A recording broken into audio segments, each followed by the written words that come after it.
Alright guys, I'm doing a Roadtec RP170E. Before I try to get the wires up there, there's like a main panel. That's where you're gonna get your ignition switch. But I got the wiring down here. So I'm gonna mount my tracker right here. Sorry, it's up there right there. Funnel hole right there, ran it through, zip tied it all the way.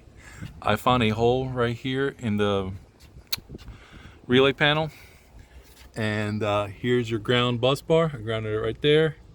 Got ignition from the from this coil right here. There's a beige wire, like I said, that feeds the ignition, and there's two bus bars right there. The top one is for ignitions, and bottom one is for constant. Can't really get your screw in there, so I use the tap right there for constant. That's it, pretty quick. And also, this is a 24 volt system, just in case. Bye.